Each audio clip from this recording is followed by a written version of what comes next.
Bonjour à tous, j'espère que vous allez bien. Ce que vous allez voir, c'est la rediffusion de la mode Kinest qui a eu lieu mardi dernier. Et surtout, regardez bien jusqu'à la fin parce qu'il y a une petite annonce pour ceux qui veulent s'investir davantage sur le projet. Nous sommes présents tous les mardis soirs sur le Discord de Crypto Basics. Le lien est sous la description. Sur ce, je vous souhaite un bon visionnage. Bienvenue à tous, bienvenue pour cet AMA sur Crypto Basics avec Kinest. Voilà, j'ai avec moi ce soir Jérémy. Jérémy qui est fondateur de Kinest. Bonsoir Jérémy. Salut Max, enchanté, ravi d'être ici. Enchanté. Ouais, pareillement, c'est vrai que c'est la première fois qu'on s'entretient. Bon, Bon. voilà, puis en plus, j'ai découvert Kinest il n'y a pas si longtemps que ça. Euh, donc, est-ce que je te laisse faire la présentation de Kinest? Ouais, Ok, super. euh, écoute, Kines, c'est un projet qui est lancé fin 2022, on va dire plein bear market, au début ouais, je pense que c'était juste après FTX, donc c'était quand même, on était bien dans le mal. Euh, L'objectif de Kines, c'est de permettre aux investisseurs de pouvoir financer simplement les projets qui ont le plus d'impact sur le sujet de la décarbonation. Donc l'idée, en gros, c'est d'avoir un impact euh, via son argent, à la fois euh, du coup de manière concrète, puisqu'on finance en fait des entreprises et donc on investit indirectement au capital de ces sociétés-là. Et puis de manière concrète aussi parce que derrière ces entreprises-là ont une innovation, une technologie qui permet concrètement de réduire les émissions de CO2 et donc d'avoir un impact mesurable sur la décarbonation. Voilà, donc double intérêt. Et puis il y a un avantage aussi, bien sûr, financier, puisqu'on y reviendra, mais du coup, le secteur de la climate tech, c'est un secteur qui est booming. C'est la deuxième verticale la plus dynamique après l'IA. Et c'est bien sûr une des verticales qui a le plus à venir, puisqu'on sait que voilà, le réchauffement climatique, ça va pas s'arrêter du jour au lendemain. Ouais. Donc, durant les 20-30 prochaines années, il va y avoir énormément de choses qui vont se passer sur cette thématique-là. C'est vrai que c'est un gros sujet, hein. Je veux dire, comme tu dis, en fait, ça va pas s'arrêter du jour au lendemain. C'est là pour un petit moment. Euh, et toi, en fait, personnellement, en fait, c'est vraiment, en fait, t'es plus attaché Web 3 ou c'est vraiment toi, c'est quelque chose qui te tient à cœur tout ce qui est climatech? Ouais, la finalité de Kines, c'est vraiment de résoudre le problème climatique. Donc, c'est quand même de financer ces innovations-là. Et en fait, moi, je me suis posé la question de tout simplement comment on fait. Donc, j'ai vu qu'il existait différentes plateformes pour, euh, pour financer les projets, mais il n'y en avait aucune qui permettait réellement d'avoir euh, non seulement une capacité de pouvoir suivre son impact, mais aussi qui avait aussi des, on va dire des aspects que permettent effectivement la blockchain, notamment de liquidité. C'est qu'en fait, quand tu investis en fait en capital dans les sociétés, tu sais pas quand est-ce que tu vas sortir, tu es souvent loqué, tu as peu de perspectives euh, de, de session. Et donc, quand j'ai vu ça, j'ai vu qu'il y avait donc du coup le verrou aussi à l'entrée. C'est-à-dire que aujourd'hui, investir dans des startups, c'est pas donné à tout le monde. Il faut soit avoir le réseau, soit beaucoup de capital pour investir. Donc, c'est un premier frein. Il y a le frein à la sortie que j'ai mentionné. Oui. Euh, et donc, voilà, moi, ça fait depuis 2018 que je m'intéresse du coup au Web3, à la crypto. Et donc, je me suis dit que la techno blockchain était tout à fait adaptée pour permettre à la fois de simplifier l'investissement dans ces sociétés et aussi de pouvoir permettre de partager la valeur entre les investisseurs, enfin, entre toutes les parties prenantes, donc les projets, les investisseurs, etc. Donc on le verra, il y a pas mal derrière d'ambition autour de Kinest.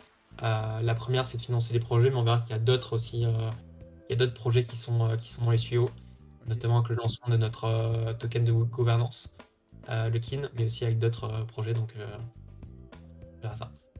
Et donc, les investisseurs, ils sont pas trop refroidis du fait que que ça touche le Web 3. Écoute, aujourd'hui, on a un peu plus de la moitié de notre base d'investisseurs qui investit pour la première fois en token, donc en utilisant la blockchain, via Kinest. Donc, en fait, aujourd'hui, on a vraiment les outils qui permettent d'onboarder des utilisateurs non Web3 On a ce qu'on appelle l'account abstraction, donc la capacité de créer un compte sans adresse de wallet. On a la possibilité de payer par carte bleue, donc sans passer par un exchange ou par la DeFi ou autre. Et donc, ça nous permet effectivement de pouvoir onboarder des utilisateurs voilà, en Web3. Après, ça dépend du positionnement. Nous, c'est vrai qu'on a un positionnement avec un certain nombre d'acteurs aujourd'hui connus du grand public, comme par exemple Team for the Planet, la Fondation sur Impulse, l'incubateur Station F, qui rassure les personnes qui viennent pas de l'univers Web3 et du coup qui vont pas se dire que c'est un projet du coup un projet court terme, voilà, c'est pas un scam quoi. Donc on a les moyens de rassurer du coup ces personnes-là. Et notre objectif, c'est vraiment de pouvoir leur démontrer que l'investissement en token peut être plus intéressant que l'investissement classique. Donc voilà, on pourra détailler les modalités. Ouais, bien sûr, bien sûr. Mais ouais, mais en fait, l'avantage aussi, c'est que ce soit transparent aussi, la blockchain. En fait, c'est-à-dire que, voilà, en fait, on peut visualiser les transactions. Ça permet aussi d'avoir une trace, on va dire, c'est une trace. Et ça peut aussi rassurer, je pense, les investisseurs. Ouais, et donc, ensuite, suite à ça, je voulais te poser, en fait, question.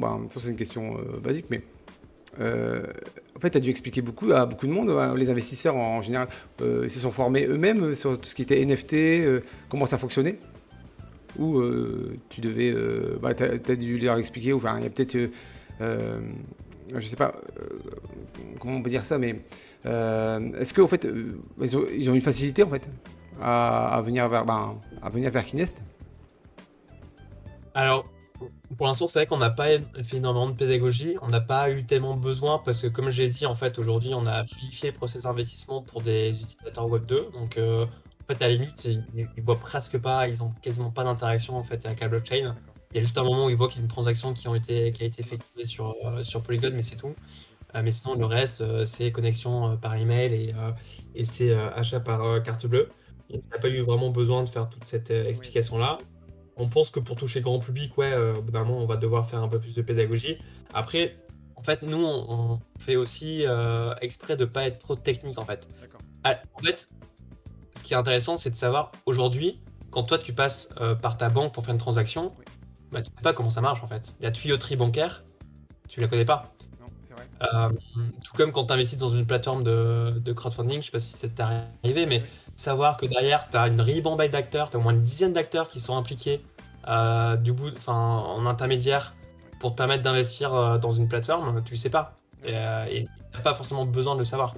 Et donc, c'est un peu aussi notre parti pris, en fait, nous, avec le projet Kines, c'est que si tu es un utilisateur Web3, bah, tu sais comment ça fonctionne, donc on n'a pas trop besoin de t'expliquer. Et si t'es néophyte et que t'as pas forcément envie de savoir comment ça fonctionne, bah en fait c'est pas bloquant, tu vois. Non, je te posais ça parce que c'était un peu une question intéressée, je te cache pas. Parce que dans le cas où tu as une petite astuce pour rapprocher les gens du Web3, c'était le bienvenu.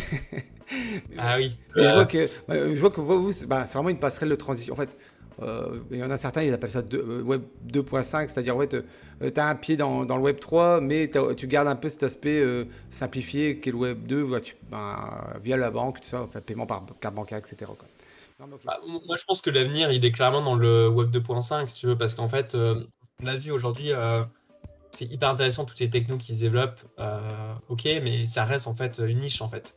Mm. Et on le voit en fait, finalement il y a peu de nouveaux utilisateurs, on va dire, aujourd'hui, parce que en fait, ça va prendre énormément de temps si on reste en fait dans un univers très geek. Oui, Ça va prendre énormément de temps d'aller chercher le mass market en fait. oui, Et donc, si on veut en fait qu'il y ait une adoption du coup de la techno, il y a un maximum d'usages, de cas d'usage qui se développent. oui, Il faut en fait, pour moi, être dans le Web 2.5 en fait. Il faut abstraire la technologie. oui, Encore une fois, si en fait à chaque fois qu'on devait passer par sa banque pour faire un virement, on devait comprendre le fonctionnement du réseau interbancaire, le fonctionnement de la BCE et tout, enfin, je veux dire, bon, ce serait, non, mais ce serait exact. pas... Exact, exact. Parce qu'en fait, le fait de faire ça, en fait, ouais, tu lèves des barrières, en fait. Tu lèves des barrières tout simplement, et je pense que vous avez très bien fait, en fait, tout simplement. Oui, puis surtout, encore une fois, la techno n'est pas la finalité. Il y a beaucoup de projets, effectivement, Web3 pour lesquels la techno, enfin, c'est vraiment des projets qui sont dans on veut la meilleure techno, on veut quelque chose, effectivement, de pur, d'esthétique, etc. Mais au final, sans regarder vraiment, ok, c'est quoi le cas d'usage et est-ce que ça va pouvoir être transféré dans l'économie réelle. Nous, on pense fondamentalement que bah, nous, on sert l'économie réelle, on sert des projets qui sont bons pour la planète à se faire financer. Ok. Et donc, pour faire ça, il faut un maximum de gens qui les financent. Et donc, qui dit il faut un maximum de gens qui les financent, bah, il faut qu'on casse les barrières à l'entrée. Et donc, casser les barrières à l'entrée, c'est de permettre d'investir à partir de 100 euros, mais c'est aussi ne pas se préoccuper de la techno, en fait. Ne pas avoir besoin d'être geek ou développeur pour pouvoir utiliser Kinest. Mais moi, je l'ai vu la transition quand même, tu vois, parce que je suis dans le Web3 depuis 2021. Au début, c'était quelque chose de comme tu dis, hein, vachement geek. C'était vachement, tu vois, les mecs qui allaient chercher, regarder ce que c'était la blockchain, voilà, les L1, L2, enfin voilà, qui allaient se concentrer là-dessus.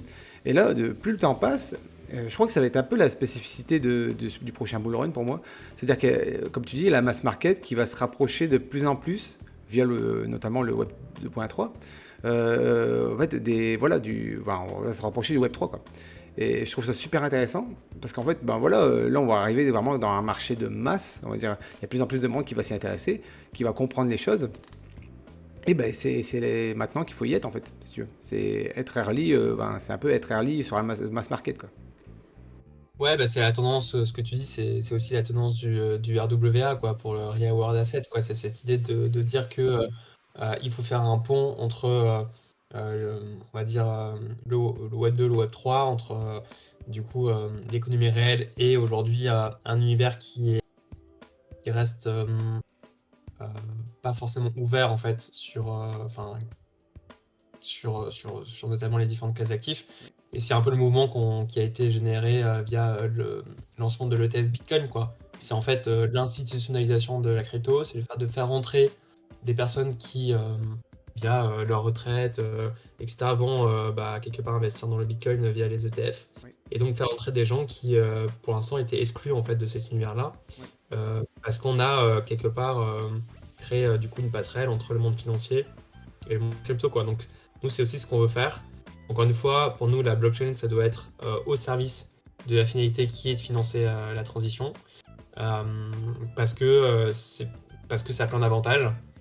Et notre objectif, c'est plutôt de communiquer sur les avantages que ça peut avoir de passer par du token que de communiquer sur l'aspect purement techno des choses, quoi. Donc, autrement dit, savoir que nous, on fait du NFT, en fait, c'est pas important, en fait, pour la plupart des gens. Enfin, tu vois, la différence entre token fongible et non fongible. Enfin, au final, est-ce que c'est si important que ça, quoi? C'est un outil, quoi. En fait, eux, ils voient, en fait, en gros, c'est un outil, basta, quoi. Ouais, bah c'est une nouvelle manière d'investir. Mais à la limite, s'ils n'entendent pas le mot blockchain, c'est aussi bien, quoi. Ouais. Non, mais complètement, complètement. Du coup, là, on a parlé des investisseurs. Là, on peut parler aussi des partenaires, parce que vous avez commencé à avoir quelques partenaires à l'heure qu'il est. Et comment, en fait, parce que je vous suis un peu sur LinkedIn, donc de temps en temps, je vois un peu vos interviews que vous donnez là-bas. Euh, Est-ce que, pareil, en fait, vos partenaires qui sont dans la climate tech, est-ce que, ils ont on va revenir avec la première question, mais est-ce que eux aussi, le Web 3, ça les a inspirés, ou il a fallu un peu, leur faire découvrir pour que justement leur dire, bah écoute, c'est peut-être une bonne chose que tu viennes chez Kines pour que je puisse lever les fonds pour ton entreprise, en fait. L'entreprise, en fait, elle s'en fout un peu en fait de la modalité, que ce soit en fait de l'investissement classique via une plateforme institutionnelle ou via Kines avec une techno blockchain. D'accord. Elle, ce qui lui importe, on va dire, basiquement, c'est d'avoir de l'argent pour se développer en fait. Et donc, encore une fois, en fait, je trouve que c'est intéressant. C'est souvent les mêmes questions qui reviennent dans l'écosystème Web3, c'est que j'ai l'impression qu'il y a toujours cette crainte un peu de dire, ok, bah, dès qu'on va parler de blockchain, de Web3, ça risque de Bah oui. faire fuir les gens, etc. Alors, ça a été un peu le cas, je te le cache pas, fin 2022, quand j'ai commencé à parler de Kinesp et quand j'ai commencé à parler de blockchain, parce qu'on était juste après FTX. Et donc, clairement, fin 2022, début 2023, il fallait mieux pas parler de NFT ou de blockchain, ça c'est vrai. Voilà. Euh, mais je trouve que ça s'est vachement estompé, quoi. Au final, moi aujourd'hui, j'ai pas du tout peur, tu vois, de dire qu'on utilise la blockchain. Les gens commencent à comprendre que on est sorti du mode spéculation pure, Ok. que la poussière est retombée et que au final c'est une techno intéressante. Vraiment, les gens l'ont compris, il y avait un intérêt. Ils n'ont pas encore vu les cas d'usage, ils comprennent pas encore exactement à quoi ça peut servir, mais ils ont quand même compris qu'il y avait un truc qui était différent et qui était porteur en fait de plus de liberté, voilà, euh, de pas mal d'aspects. Oui. Euh, mais si tu veux, c'est pas non plus leur préoccupation première. C'est un D'accord. peu comme si, tu vois, moi j'ai pas besoin de dire que mon front il est fait en React, quoi, tu vois. Enfin, euh, les gens n'ont pas forcément besoin de rentrer dans la technique, notamment quand on parle de finance. Ok. Et donc ça, je trouve que ça commence à enfin, devenir un peu à se normaliser. Et, euh, et au final, moi je pense que assez rapidement, il y aura plus trop de sujets en fait, blockchain ou pas blockchain, parce qu'en fait, il y aura tellement de boîtes qui auront intégré la blockchain sans forcément le dire dans leurs produits, que en fait, c'est un peu comme si, tu vois, pareil quoi, aujourd'hui il y a de plus en plus de boîtes qui intègrent l'IA, ChatGPT, etc. Ils disent pas, je vous propose ce service basé sur GPT-4. Oui, bien Non, sûr. ils te disent pas qu'ils utilisent l'IA en fait en techno.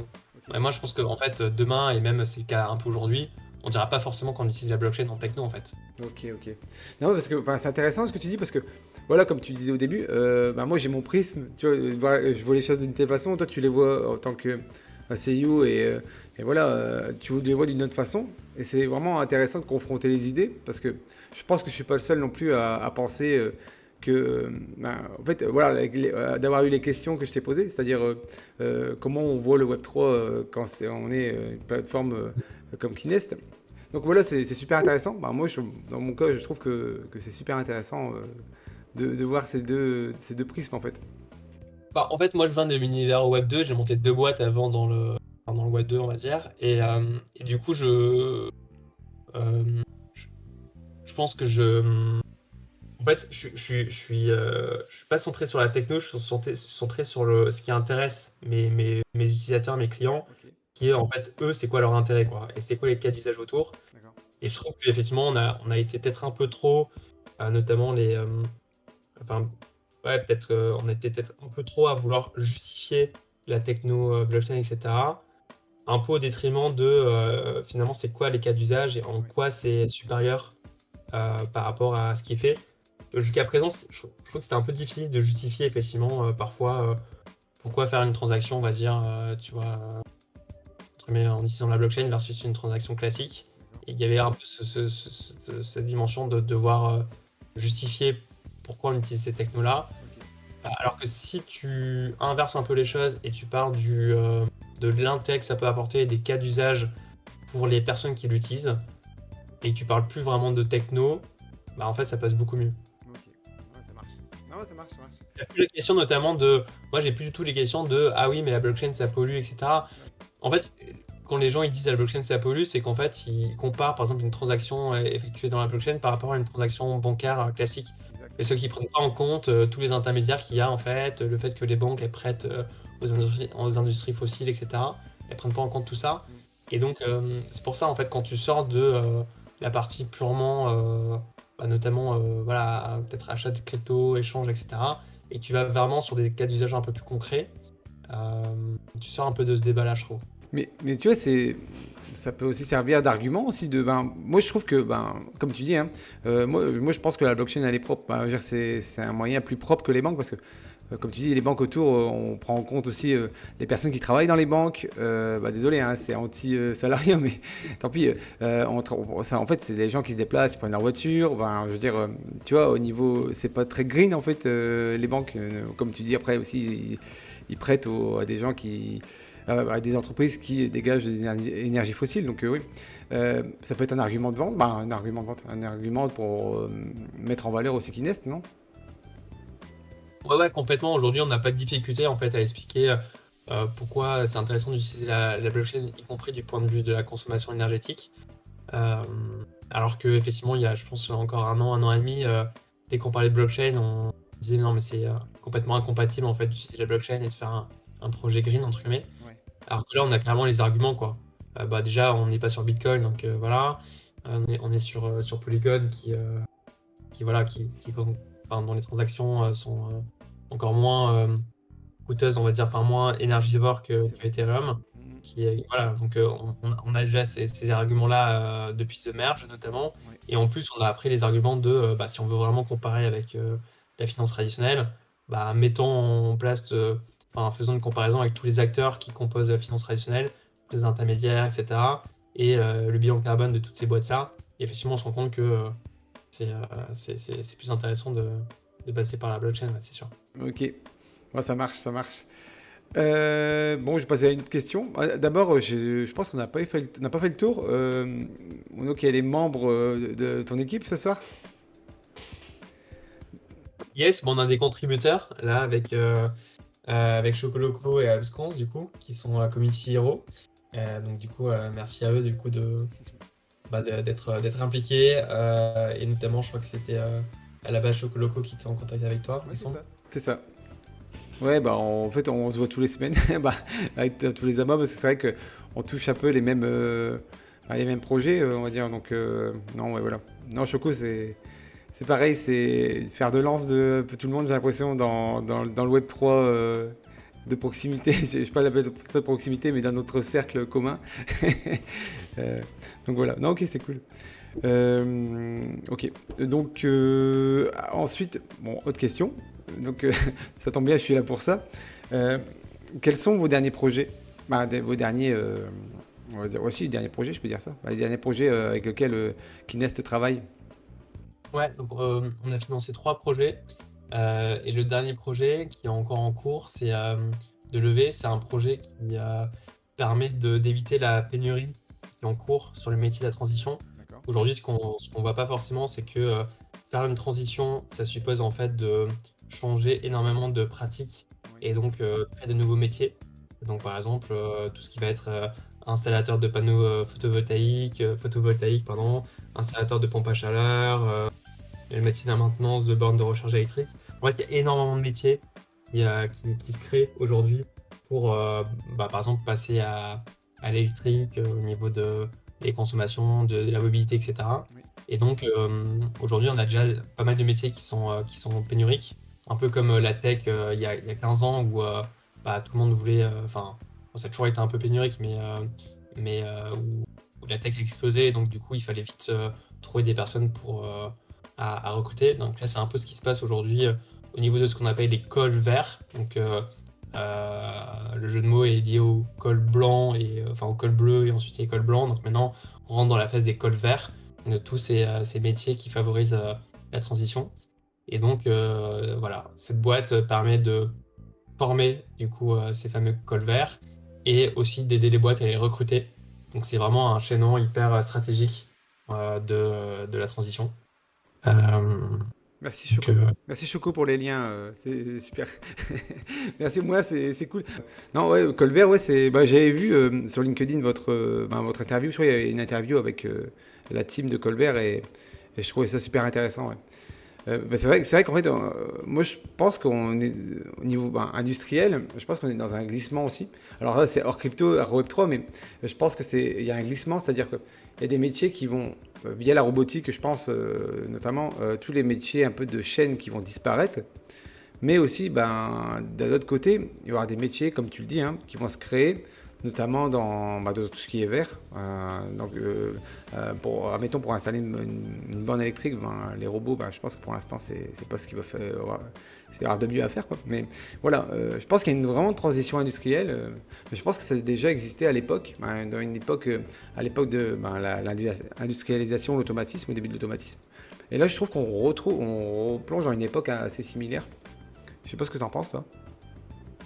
ouais, bah après, la différence, c'est que par rapport à l'ère industrielle, on va dire, c'est que tout va beaucoup plus vite. Donc aujourd'hui, enfin, on a des objectifs qui sont hyper ambitieux, notamment à 2030. Donc 2030, c'est demain, quoi. Demain.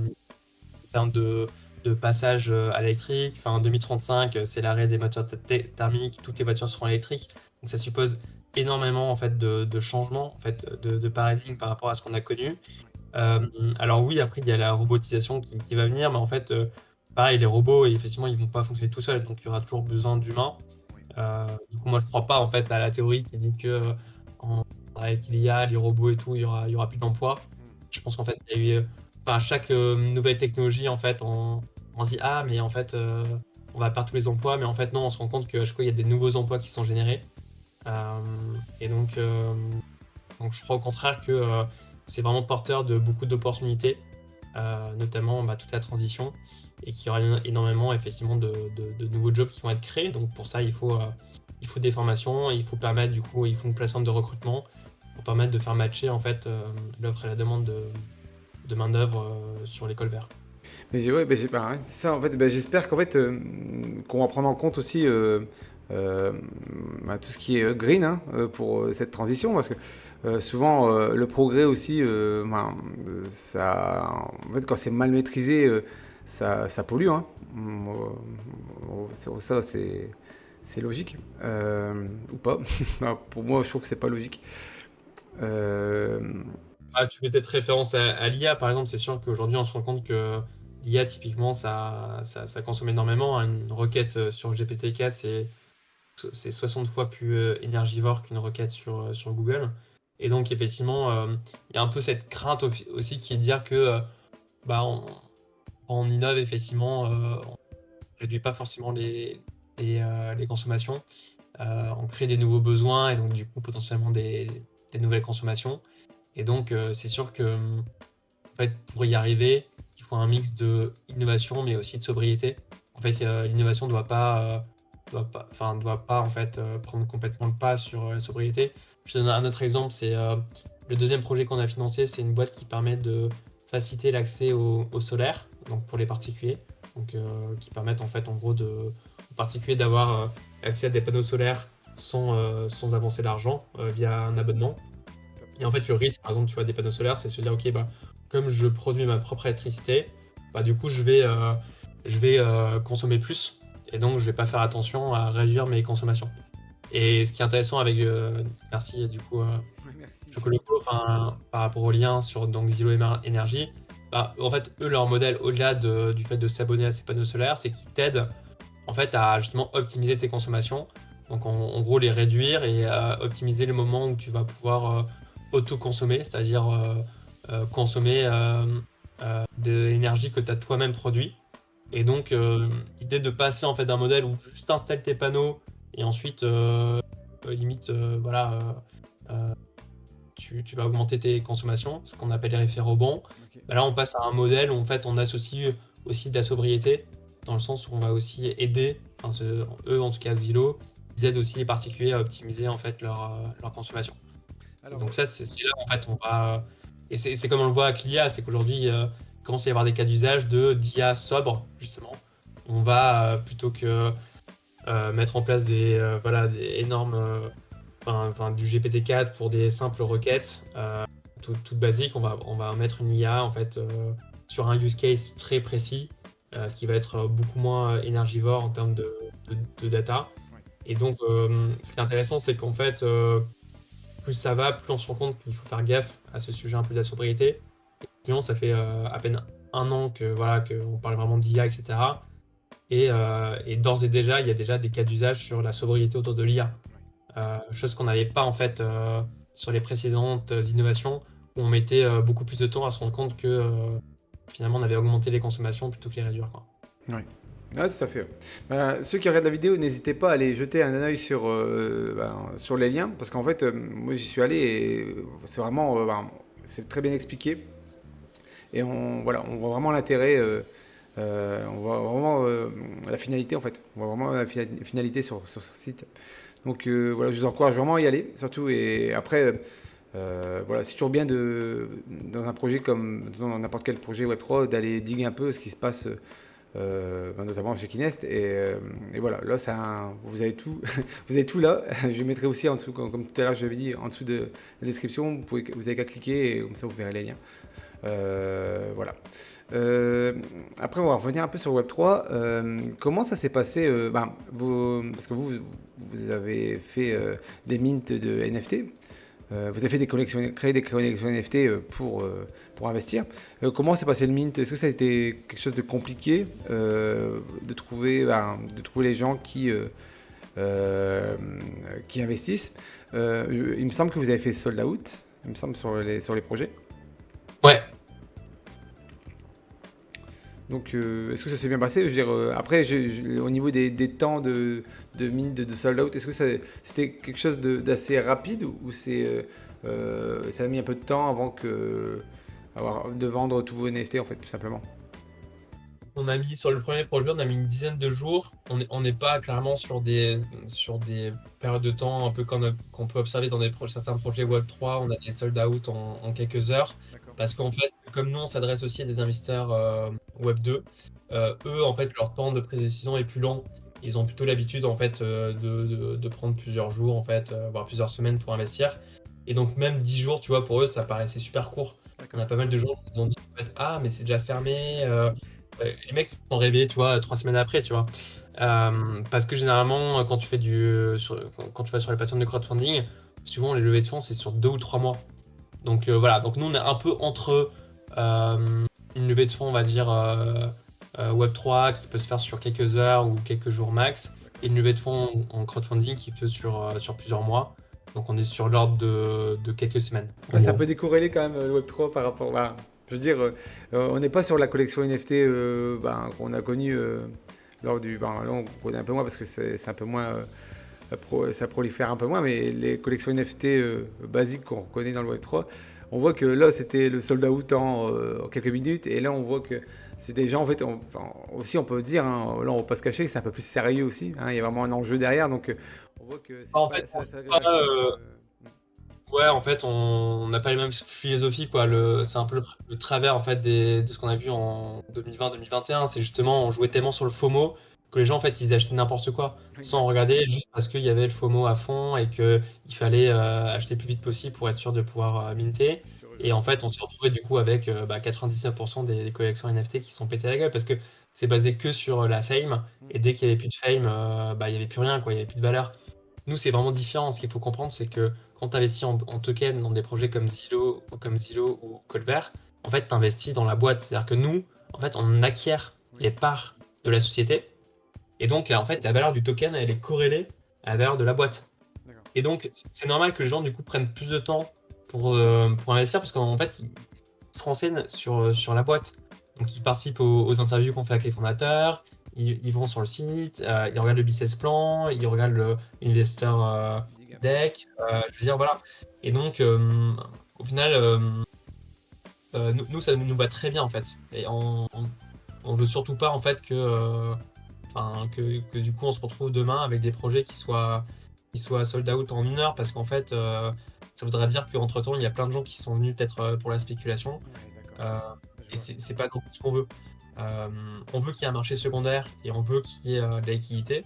Mais on veut pas qu'il y ait de la spéculation parce qu'en fait, ils se retrouvent avec des tokens qui font x2, x3 du jour au lendemain.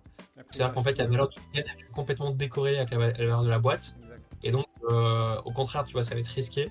Parce que du coup, les gens ils vont se dire, ah ouais, mais en fait, du coup, c'est quoi la valeur du token en fait? C'est pas la valeur de la boîte. La boîte, elle n'a pas fait x3 overnight, tu vois. Ouais. Donc, c'est là où, oui, on utilise la modalité crypto, hein. Enfin, c'est le paiement en USDT, on utilise la blockchain, mais on veut pas forcément les travers en fait je pense, qui vont aussi avec certains projets crypto qui sont encore aujourd'hui parfois trop dans cette dimension FOMO à 100% au détriment du long terme, quoi. C'est là que je me dis que quand même, tu vois, les RWA, ils vont peut-être sauver le Web3 de ce point de vue-là. Parce qu'en fait, tu vois, on va revenir à ce qu'on a dit tout à l'heure, mais ça engage un peu plus de sérieux, quoi. Et je trouve ça top. Ouais, bah, c'est ce qu'il faut en fait, hein. Encore une fois, si on veut élargir en fait les utilisateurs Web3 et pas rester un peu cantonné à des projets un peu Far West où c'est un peu n'importe quoi qui se passe, en fait, il faut un peu de sérieux. Il faut build avec du coup des acteurs Web2 aussi. C'est pour ça que nous, on a pas mal de partenaires qui viennent de l'écosystème financier traditionnel, hein, que ce soit des incubateurs comme Station AF, des fonds d'investissement, des acteurs comme Team Force the Planet. On est en fait clairement implanté dans l'écosystème Web 2 et on pense que c'est une vraie force en fait. On pense que c'est une vraie force parce que je pense qu'encore une fois, le Web 3 ne peut plus continuer en fait en étant fermé sur lui-même en fait. En Exactement. parlant que entre crypto addicts et en se disant bah de toute façon le reste c'est entre guillemets de la merde et donc on va pas bosser avec, C'est vrai. avec des acteurs que ceux dans notre écosystème quoi. Donc voilà. Est-ce que tu peux me dire est-ce que c'est parce que c'est peut-être un peu trop juste, mais est-ce que tu peux partager un peu vos futurs projets? Est-ce que il y a quelque chose en ligne de mire, tout ce qui est en ligne de mire, ce que vous pourrez faire en fait Ouais, par la suite? ouais. Bah écoutez là on a trois projets du coup dans le pipe. On est en train de voir comment on va les échelonner là sur les 3 prochains mois. D'accord. Mais je peux peut-être en parler d'un qui est vraiment canon. Je pense qu'on lancera d'ici fin juin. C'est euh, c'est une solution qui en gros basée sur l'IA de conduite autonome pour les camions. Oh, top. Et ce qui est ouf avec cette solution, c'est que non seulement elle permet en gros, les clients, c'est les logisticiens, donc les compagnies de transport routier, Ouais, je vois. qui vont faire 300% d'économie sur chaque kilomètre parcouru grâce à cette solution-là, premièrement. Et deuxièmement, ils vont faire 25% d'économie de CO2. Donc, grosso modo, grâce à la conduite autonome et grâce à l'éco-conduite, le fait que les camions vont rouler moins vite La à gestion. 80, oui, 90, bah, tout ça, ça va faire baisser de 25% les émissions. Et c'est là, en fait, on est vraiment dans le cœur de la proposition de valeur de Kines. Et en fait, c'est d'allier le financier à l'extra-financier, c'est de servir les intérêts économiques euh, et écologiques. C'est vraiment le projet parfait, quoi. Ouais, C'est c'est fou, rentabilité gagnant-gagnant. pour les... De quoi? Gagnant-gagnant de toutes parts, quoi. Exactement, gagnant-gagnant de toutes parts. Et surtout, ce qui est top avec ce projet-là, c'est qu'en fait, alors il y a énormément de projets de conduite autonome, mais qui sont tous pétés la gueule parce que c'était que des projets où les mecs ils voulaient tout faire. Ils voulaient faire les camions, ils voulaient devenir le nouveau Tesla, etc. Il y a des boîtes américaines qui ont été valorisées à un moment au sommet 10 milliards, maintenant qui valent plus rien. Euh, Parce qu'en fait, elles étaient beaucoup trop gourmandes. Alors que là, c'est vraiment du logiciel en fait. C'est un logiciel embarqué qui Ok. va être embarqué directement chez les fabricants de camions. Et ensuite, c'est une solution qui est vendue aux affréteurs de camions. D'accord. Et c'est une solution où les personnes vont payer au kilomètre parcouru. Ok. Donc c'est hyper intéressant du point de vue économique, c'est hyper intéressant du point de vue écologique. Et ça, c'est vraiment un projet qu'on a en exclu sur Kinest. C'est parce qu'on est focalisé à 100% sur le sujet de la climatech. C'est parce qu'on a tout l'écosystème de partenaires institutionnels, de fonds, d'incubateurs, mon réseau personnel aussi en tant que repeat entrepreneur, qu'on a pu avoir ce projet-là, qui clairement serait pas accessible en fait sur des plateformes classiques de crowdfunding parce que c'est un projet de type licorne, quoi. Ok. Et du coup, vous en avez beaucoup ouais, vous en recevez beaucoup de projets ou ça vient au compte-gouttes? Ou bien, alors, des deux cas de figure, est-ce que ça vient au compte-gouttes ou est-ce que vous avez un tas de projets et c'est vous qui choisissez un peu en fonction des valeurs en fait de Kinest? Alors, on a pas mal de demandes entrantes, mais pour être Oui, transparent, on n'a accepté aucune. d'accord. Euh, on est, on est- Tous les projets qu'on a mis sur Kines, c'est nous qui sommes allés les chercher. En fait, nous, on D'accord, a un ok. positionnement premium. En fait, on veut les meilleurs projets. Et en fait, c'est un peu comme le recrutement, si tu veux. Ah, ok, Enfin, ok. Chasseur de tête, si du tu veux coup. vraiment les meilleurs candidats, Hmm, il faut pas que tu attendes juste que les gens postulent en fait sur ton site. d'accord, ouais. Il faut aller chasser en fait. Il faut Exact. aller toi-même aller trouver les meilleures personnes. Et nous, c'est exactement notre démarche. Et donc, on a quand même des projets qualitatifs hein, qui postulent. Mais comme on veut nous le top du top, on veut le haut du panier, on veut le top 1% des projets, Ouais. en fait, on va aller chasser nous-mêmes. Ah, c'est intéressant. Chasseur de tête, climat tech alors.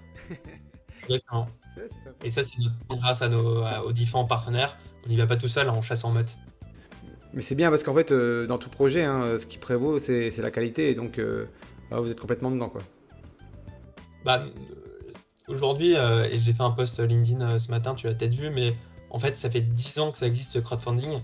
et tu n'as aucune plateforme de crowdfunding qui communique sur ses performances. C'est quand même un peu louche. Ouais, ouais, c'est fou, ouais. Ouais, c'est vrai. Ils ont 10 ans d'historique et ils te donnent aucun chiffre sur les performances qu'ils ont sur les projets. Donc pour nous, c'est clairement un signe que en fait, c'est la qualité des projets n'est pas au rendez-vous parce que c'est des plateformes qui font de la quantité, du coup au détriment de la qualité. Et en plus, c'est des plateformes qui font payer. C'est des plateformes qui font payer les boîtes. Donc en fait, les boîtes pour lever des fonds de leur plateforme, elles doivent payer, parfois c'est 10-15% du montant levé. Et donc forcément, les meilleurs projets qui n'ont pas besoin de passer par ces plateformes-là, jamais elles accepteront de payer 10-15%. En fait, elles peuvent lever des fonds en claquant des doigts. Et donc, et donc, euh, et donc c'est aussi ça la différence avec Kines, c'est que nous on facture pas les boîtes. On prend des commissions sur l'investissement. D'accord. Et on prend aussi une commission à la sortie, ce qu'on appelle du carried interest. Donc c'est vraiment une commission sur la performance des projets. Et donc on est beaucoup plus aligné. Pardon. Ok. On est beaucoup plus aligné en termes d'intérêt avec les investisseurs que les acteurs traditionnels. Ok, ok. Ouais, top. Top, top. Ok, bah, je pense qu'on a fait le tour. Est-ce qu'on peut parler un peu du fonctionnement, on va dire au niveau NFT et token? Parce que je sais que votre token n'est pas encore sorti, mais c'est prévu dans les mois à venir, selon Ouais, votre roadmap, selon la roadmap. Donc, est-ce qu'on peut en parler vite fait Ah oui. carrément, ça va intéresser la communauté Web3 pour le coup. Donc nous, effectivement, on veut lancer notre token de gouvernance.